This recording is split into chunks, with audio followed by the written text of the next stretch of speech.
Welcome to Center Heist Productions. It is September 3rd, 2024. Welcome, followers. I appreciate it. Please hit the like, subscribe down below in your right hand corner, and leave your comments at the end of the tape as well. We always like to see what your thoughts are of our discussions. And basically, of course, as I told you, it's sort of summertime's kind of vacation times in between, and I try to throw a tape here and there. And anyway, as we knew a couple weeks back, the big news was which was my last tape, the Patrick Laine trade. Okay, as the title states, we have to do a revised lineup. As you know, you can go back to my tapes before and look at them of who I projected in the four lines and our defensemen. Now things have changed since signing Patrick Laine and Harris being gone. So I'm going to do this very quick, brief adjustment. And really, how I'm seeing it, the first line still does not change. It is, I see it very clearly: Caulfield, Suzuki, and Slafkovsky. Now, mind you, don't be surprised as the season goes. You see a couple of different, when they're cold. I'm sure they're going to move up guys like Laine might probably get a shot together with them. I try. You may see different things, or you may see a line where Slav is brought down the line too, just to try like Laine, Doc, and Slav.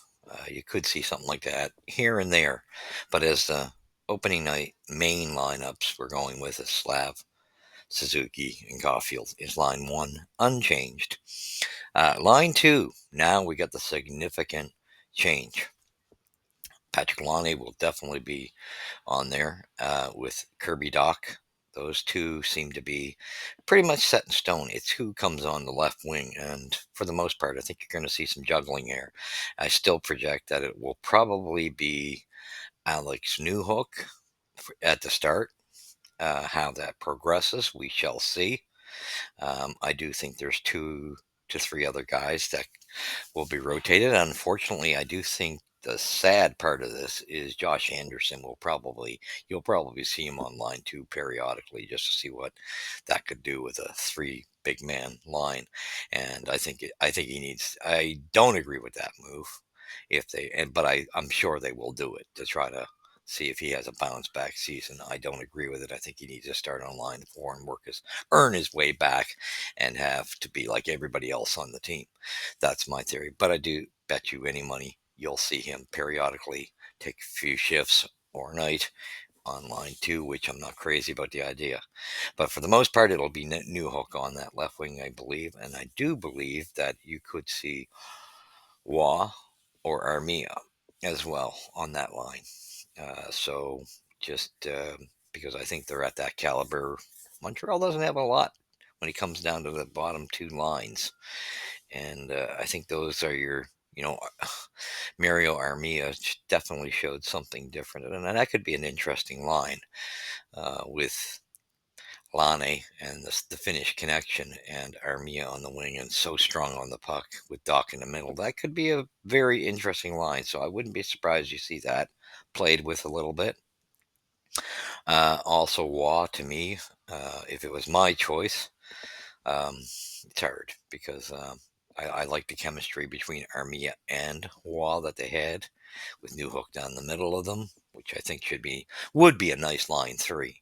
However, with the situation is that we still don't have our second line players totally there yet. There's going to have to be a change in there yet. We have 2 now out of 3 that are capable of doing. That's Doc and Laine, but in the future, whether it be through trade coming up in this season or through a trade in the draft or the upcoming off season, I think that's when you'll see that next winger to complete line two. But they got time to play with things, so I do think it will be Newhook with them on line two, which is pretty much was my thought. However, I do think you'll see 3 guys rotate in there periodically if it's not working out, and just trial. And unfortunately, Anderson, he always seems to get shots at it. I wouldn't be surprised you'll see between Anderson, Armia, and Waugh. I like Waugh on line. I think eventually he could be a second line player. However, I think if they were smart, in my opinion, I would love to see Alex Newhook on line 3 down the middle of Waugh and Armia. However, we don't have enough depth for that to transpire, unfortunately, although we had them, I think, utilized them before Waugh's injury.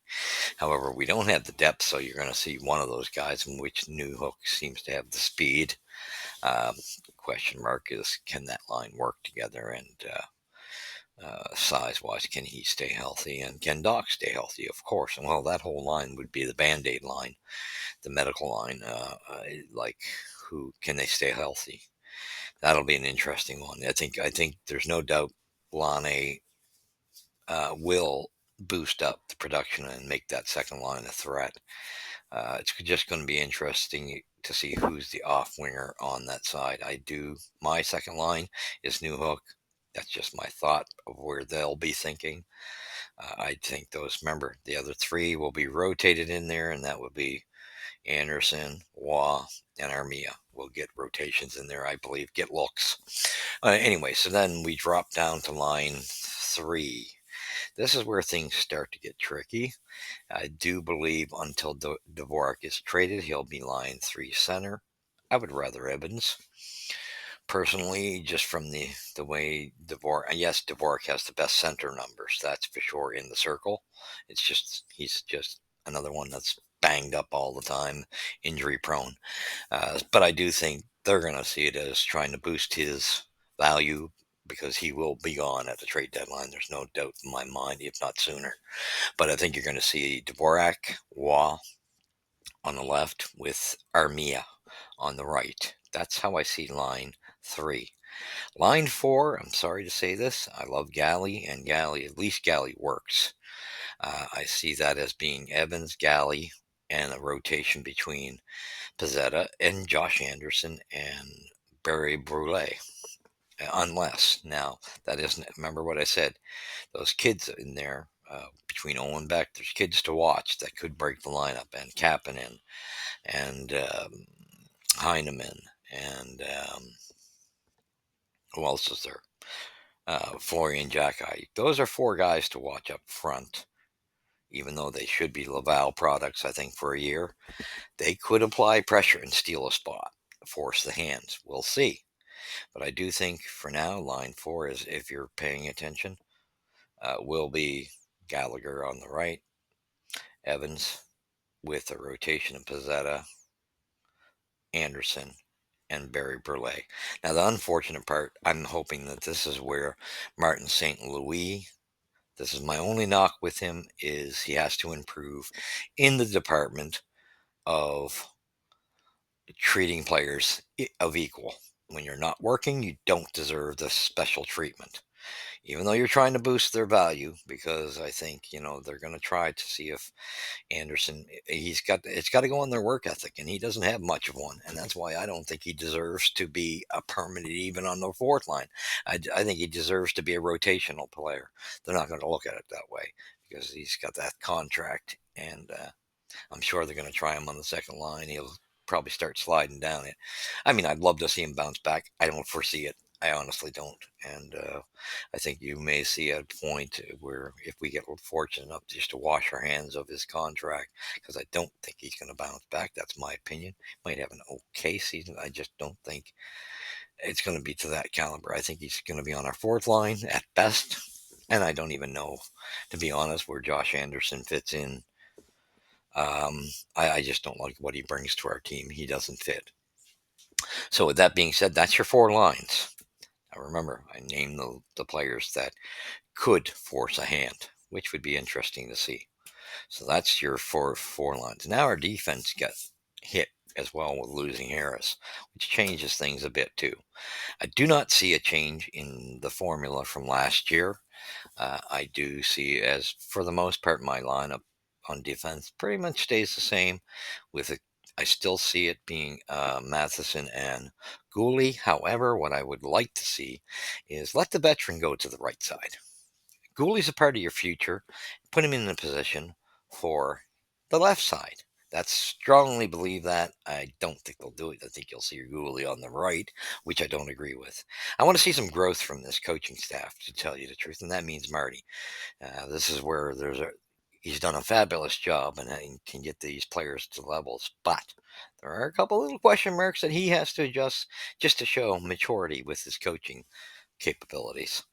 So with that being said, I see it again, Gooley and Matheson. I see Laine too. This is where it gets tricky. I do see David Savard probably being the partner on the right. It's going to be a matter, will it be Jacky or will it be Hudson? So let's just go with what if here, and because you're going to need somebody to take the defensive side for Laine Hudson. So I'm going to project that it's going to be Laine Hudson on the second line with David Savard. Third line, this is how I see it. I see Mailloux with our boy, our pride and joy sheriff, Jacky. And I see Barron being the seventh, and there could possibly be, let's see if Reinbacher oh yeah, I forgot Struble. So I'm going to go with Barron and Struble. I don't think Reinbacher cuts it, the team, but he could shock us. He's got the capability, but I see him in Laval. So I'll put there'll be a rotation on that side of Mailloux, and it'll be Struble with Barron. Those three will rotate, and honestly, I honestly think, yes, it's nice that they gave Barron an extra chance. Same with Jacky. I just have more. I see more need for us to have Jacky, whereas Barron's this is like do or die for him. There's a lot of proving, and I honestly do believe that Mailloux will bypass him. Just a matter of when. Barron might start off a little more seasoned, but however, and then you got to see what's going to happen with Struble, and there could be actually a rotation on that left side too. Alternated a bit, where you see maybe you see Struble, Jacky, and Hudson rotating. That's a possibility. So, but in my lineup again, I have Mailloux and Jacky on the third pairing, Hudson, Savard on the second, Gooley and Matheson, and then the extra men are Barron and Struble. And you see how it goes from there, because they're going to have to make some decisions. There'll be more to come on that defense. And it would be nice if Mailloux surpassed to the point where he could move up into the second pairing on the right side. That would be nice. And maybe Barron can do it too. And that would change things because really Savard, even though I like him with the perfect match with Laine Hudson, he's also a good match with Jacky. He's shown that. But I'd rather see, truthfully, Savard is a third pairing defenseman. It's just our kids are not experienced enough to take it from him. So that be saying that sets up your lines. And then after that, it's Montembeault and Primo. And really, I see that as a battle, because I really don't see a sure clear out starter between the two. I don't think either one of them are starters in the NHL, but it's going to be interesting to see the battle. Who becomes the number one? We know that Sam will start as the number one, but I think Primo's really going to push him. It's going to be interesting. And I just don't think either one of them are at the caliber for the future. They're fine now to battle it out while we're waiting until our youngsters arrive and get to the point they need to take over. But those two will not, to me, be the future in the net. I don't even see them as a backup. I just don't see it. I think they will be moved on when the dust settles, but that's like 2 years from now, minimum. And it could be a little longer for the goalies. Hard to say. They may have to address getting a goaltender that's already there while they're waiting for Fowler to make it. So with that being said, that's the adjustment lineups. You can go back to my original ones. There's not much difference other than Laine changed the whole look on that second line. And really, with Harris missing, he's not in the rotation. and because he's gone, right? So that opens the door a little more and makes it a little clearer on the right side.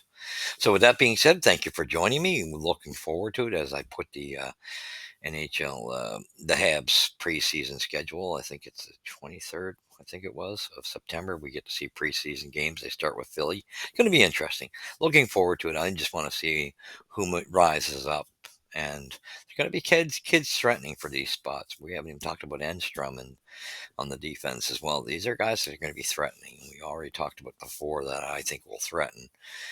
But I don't. I just see a year in Laval. That's just my thought. And I haven't even mentioned Massar, but he'll be also part of that. But I just don't see those guys breaking the lineup yet. We'll see. I guess Beck has most pump up from scouts that seem to think he's the closest out of the forwards to making it. So we'll see what happens. Because does he steal it from Evans? I'd hate to see that because I think it's more of a case of just trade off Dvorak, put Evans in the third role, or you know Beck, and then vice versa. Because I like Evans' work ethic. I think he's been fabulous, and when the team's been busted up, he's risen to the occasion, being placed in difficult positions at a point playing the second line, and he did a fine job in doing it. He doesn't put up a ton of points, but or goals, but he does have nice setups. He showed some skill in his setups. So with that being said, that's how I see the season coming. I'm pumped and excited. I'm sure we all are because we want to see what Laine is going to bring, and we have some threatening dimensions that can be added with if they ever put Slavdok and Laine together. That could be interesting as well, a three-headed monster. But I still prefer to have Slav with Suzuki and Caulfield for the time being, until maybe Demidov arrives in a year or two, and he still could start in the second unit, but I do think he'll overtake Caulfield on the left side in the future. So that being said, thank you for joining me. You've seen it here at Center Heist First. Thank you. This was just had to adjust our lineups, which everybody's had to redo since the Laine trade. That's our thoughts. You can see I'm wearing my Stanley Cup champion hat from the Habs, and I believe it was it's either 93. I didn't even look at it. It's 93 or 86 one.